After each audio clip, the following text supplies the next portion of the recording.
The church. Where does it belong in a religion that is in some ways shrinking?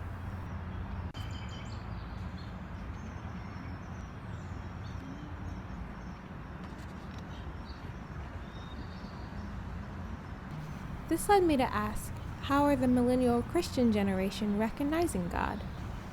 And what are their thoughts about the church?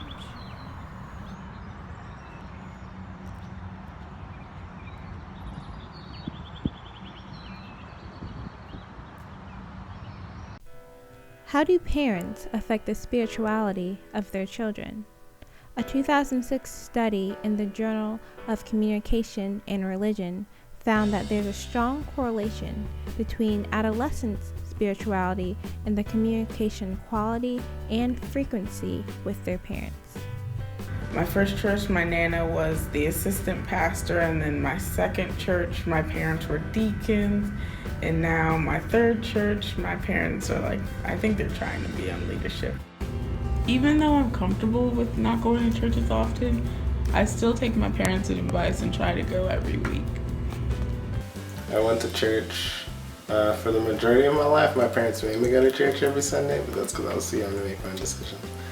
Then I just went to church, I guess after 16, 17, it wasn't really a forced decision. I just kind of made the choice to go to church. I did not grow up in church technically. We started in 2011, so I was probably 11 years old, so I've grown up since then, but I didn't, go through my kid years in church. DeJuan's experience is consistent with a report in the 2015 Journal of Youth and Adolescence. 4 years of research show that as youth explore their independence, religious participation decreases because they want to explore religion by themselves, without their parents. For some young adults, this leads to becoming non-religious or questioning their religion.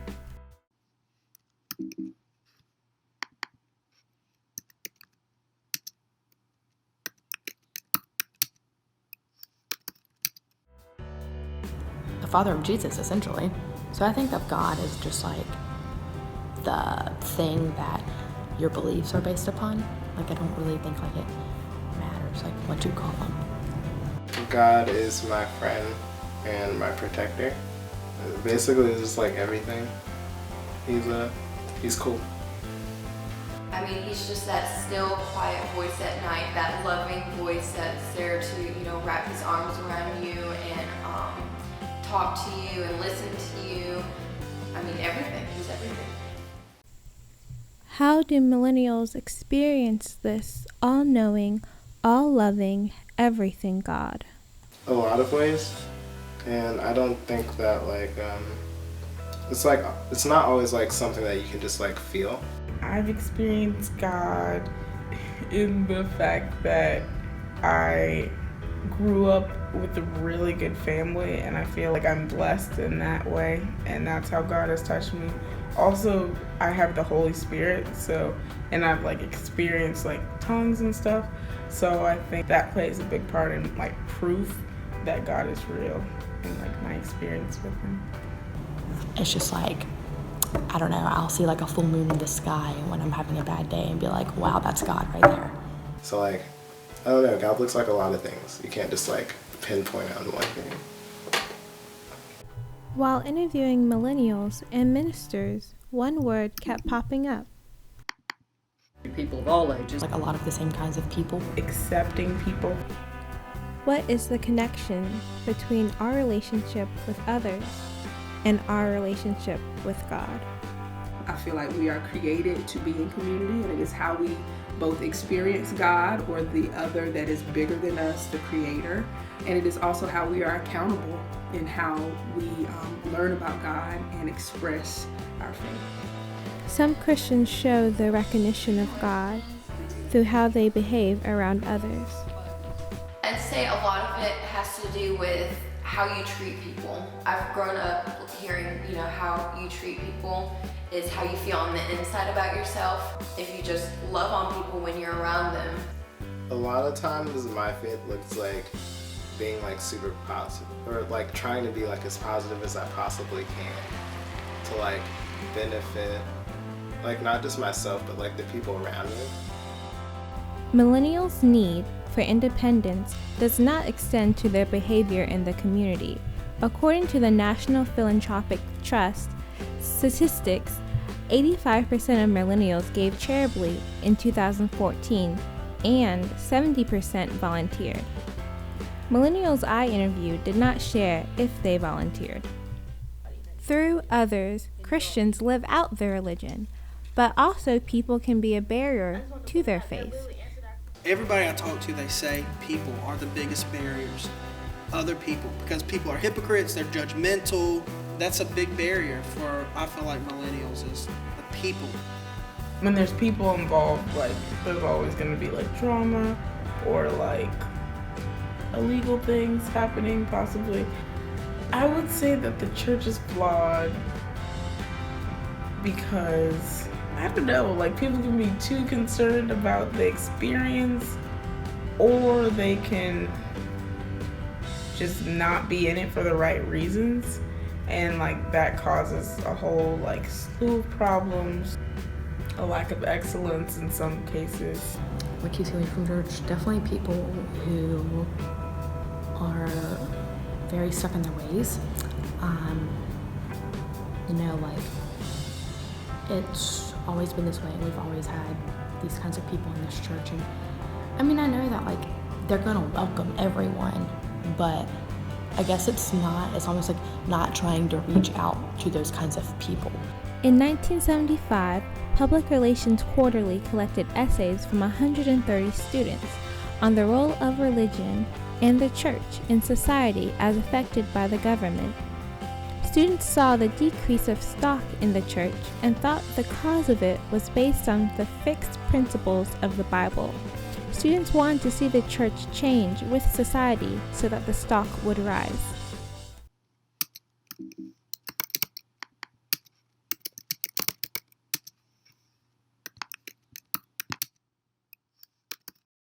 Bible, if you believe it, it's the inerrant word of God. It's unchanging. That's why it's so good to build your life on it. But, I mean, we're not in the 70s anymore. We don't wear bell bottoms. So you hold to the traditions of the faith, but you do it in a non-traditional way. You put some skinny jeans on it. You wear a v-neck. Stuff like that. I think that's what makes it cool. We work hard to use inclusive language, for example, that we don't try hard not to use male references for God. We try to leave open that mystery of God being, we have deficiencies in the English language that you're a he or she or an it, and we don't like to refer to God as it, so then we have to put a gender pronoun, and we try not to use those gender pronouns. Or if we do, it's a she and a he. Our mother, father in heaven, not just our Father in heaven. So this church, maybe more than some, works hard at language and open language that makes space for a lot of different perspectives on faith, more than some more traditional churches. I feel like millennials want to be in a place that's relevant. They want a space or to be a part of a community that can name the things that they are struggling with, as well as the things that they enjoy. And I believe being a community that is open to that is doing the really hard work of being relevant in the culture where we are, of speaking to how God speaks to what is going on right here, right now in people's real everyday lives, is a necessary part of welcoming millennials into the church. According to Pew Research, 96% of 18 and 29-year-olds use the internet.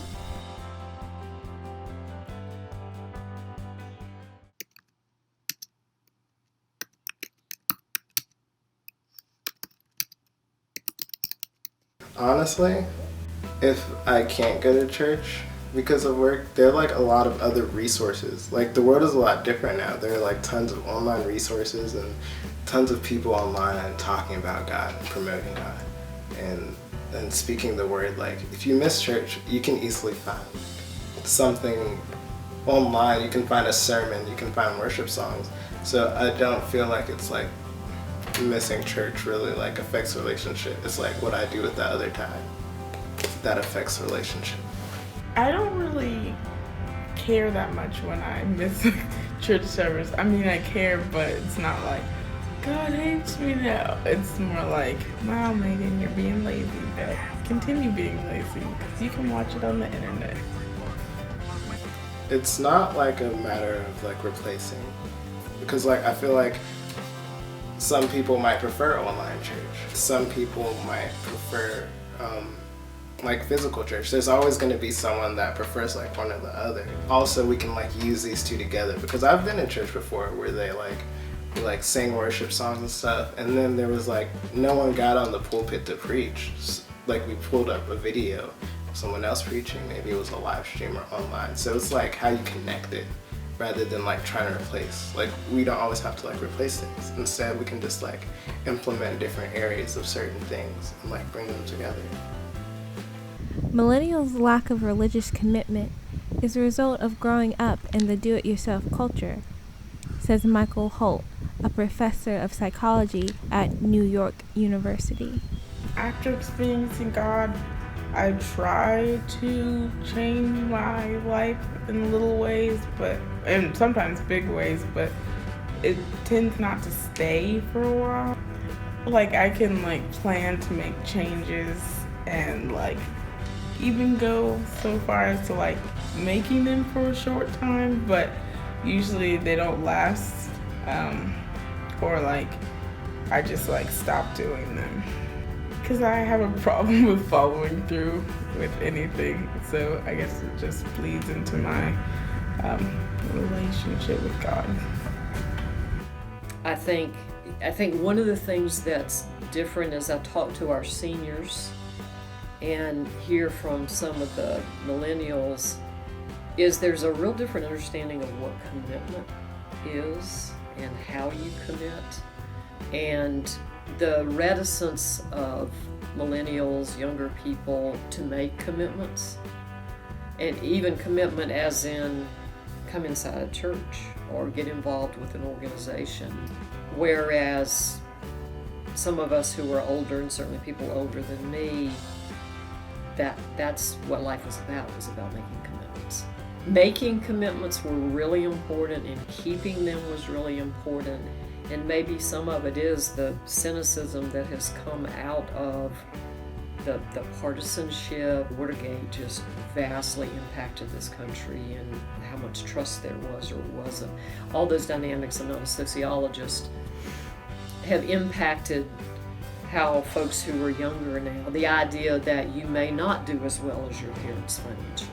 You know, you could have a ton of debt that takes you half your life to pay off if you go to college, or that you can't just assume that every generation will be economically slightly better off. All that shapes who people are. So, but one of the places I see it is around engagement and commitment and that sort of thing. So it is different.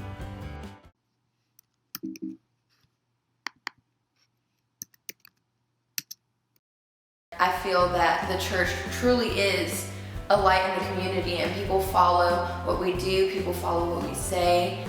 I think the church is flawed because I think Christianity is flawed, but I don't think God is flawed, so that's why I call myself a Christian. Being non-traditional has such a negative connotation for churches, and it's not a bad thing. Going to church is only part of it, and it's only like a small part. There's so much else that has to like go on in your heart, and like you have to actually like want a relationship with God before you can like, I guess, worship with other people. With millennials' mixed feelings about the church, I was surprised to hear this. I would say my view of the church hasn't really affected my going to church at all. I don't know if I found the right church for me, but I do enjoy the church that I go to. If I get in the habit and I get into a routine and I go to church every Sunday, then my life has like more stability and I have more organization, and it's like, okay, like I can have like quiet times every day. It helps me adapt more to like and stay on my schedule, I guess.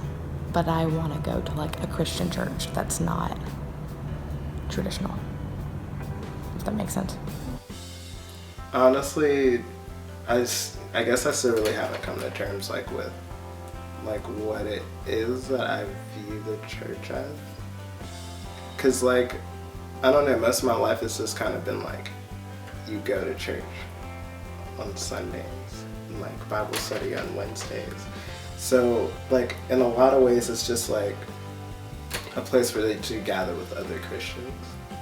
But at the same time, it's a lot more than that. It's like a place that was built specifically to be like a place of worship for God. Like sometimes the right motive isn't in a church, but that's not my concern to like try to judge that really. That's something that I have come to church with, is I can't really judge like ministers and like try to say that they're not of God. That's not my place to do, but what I do know is that it's a place that is built for God. Church doesn't fix everything. It's a building full of a bunch of imperfect people, and church itself does not fix everything, but God does. The larger definition of the church is the whole body of believers, past, present, and future. Christians have a piece of the church inside of them. Some millennials are using their piece in institutional gatherings. Others are still finding a place where they feel comfortable. While I can't predict the future of the church, I know if there's still Christians meeting together, there's still hope. Because after all, church is more than just a building.